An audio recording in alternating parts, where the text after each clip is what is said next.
idea of music class more fun for children, but actually the opposite is true, that children are not going to have fun in class when they feel like they're behind, or they feel defeated or discouraged, or they feel like they're struggling and behind. It just makes them shut down. Yes. All of us have been there where your child, I've had my son like cry a time or two, and I'm just like, you know, it makes you feel terrible, like, oh, it's my fault. I wasn't better at kind of staying on top of him a little bit this week, and now he's feeling like he's a failure, and he's not. I just failed to help him practice this week.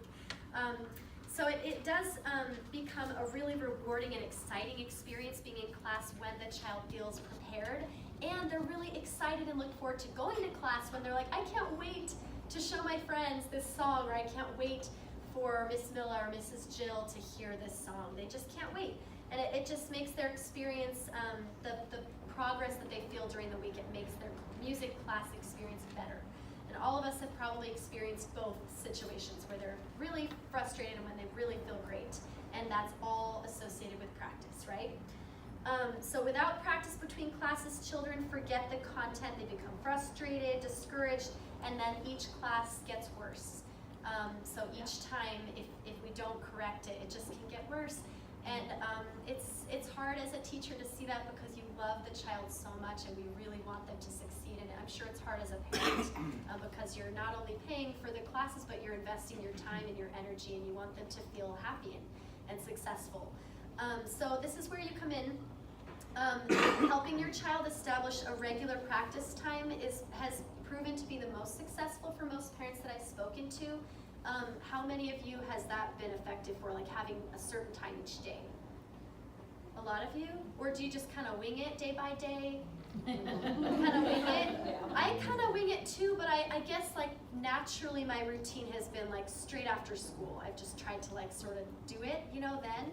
And my child, I know a lot of children prefer routine. They love routine, right? It's all about, what are we doing next? What's next? What's next? Or kids will say, well, after that, then can we do the show? Or after that, you know, they like to know what order things are going to be in during their day, and they like that to stay the same. Some kids like this more than others, but most kids love routine. So having a certain time each day has proven to be more successful. Also, they don't need to be long practice sessions. A lot of people are like, I can't get through all of this, we don't have the time.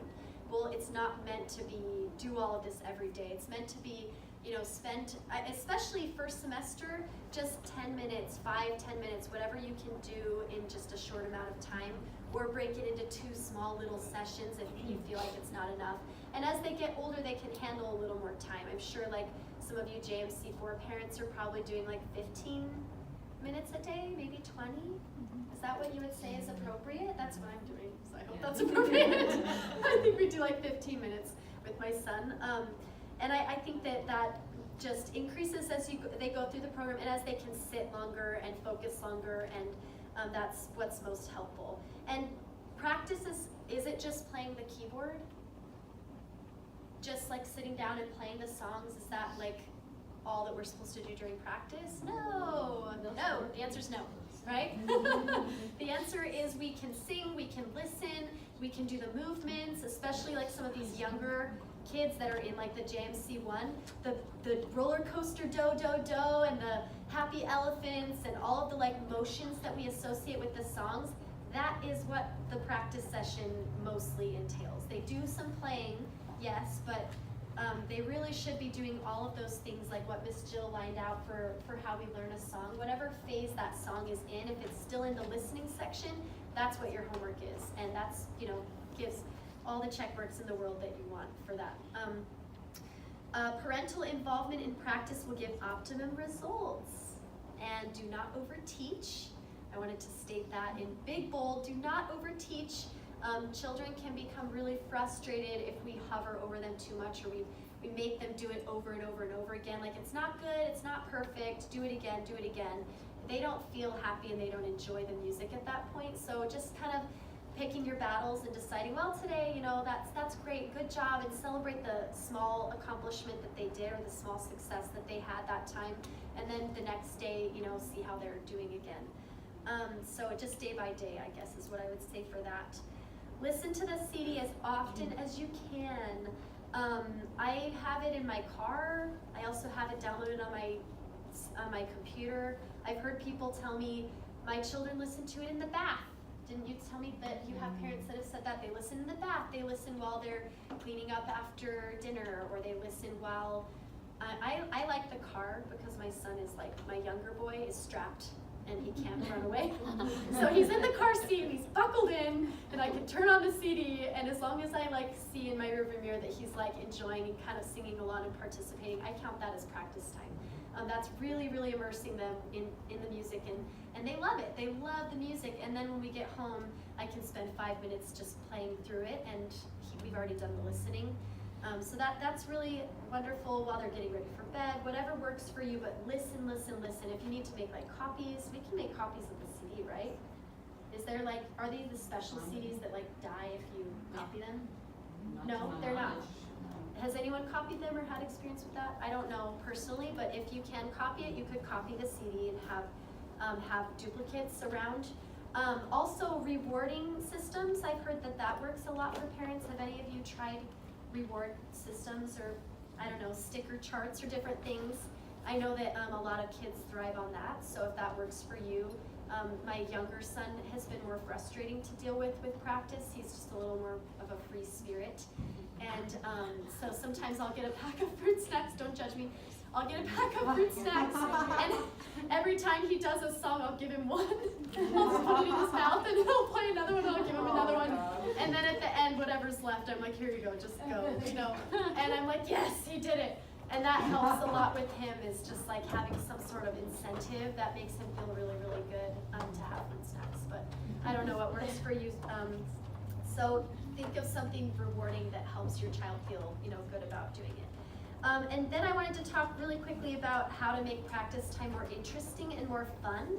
Do any of you guys have ideas that you'd like to share before I give what I've heard from all of you? Like things that have worked for your child to just kind of switch things up and get out of a practice rut?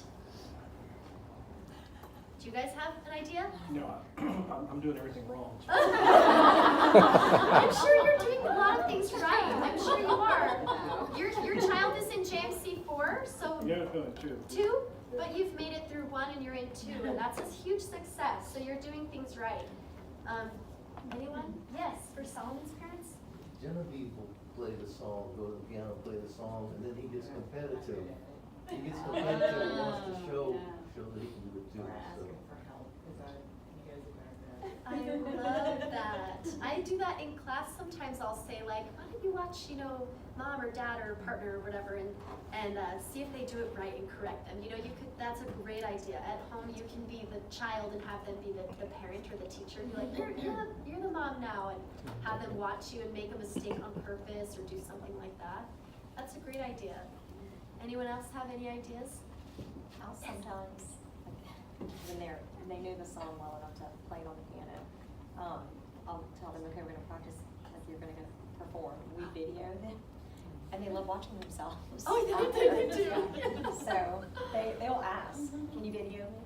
And then I'll tell them I'll send it to their Nana and Papa and other people. Oh, that's so cute. I love that idea of the videoing. I had that on my list, like to have them perform, but I love the video idea because kids just love, literally they want to standing see there, themselves video all the them. time. They're in their pajamas or something, and they love it. That's a really great idea. I love that. Yeah. We perform for his little sister, so Oh, we may have the yeah. video, but yeah, Joshua likes to perform for his baby sister.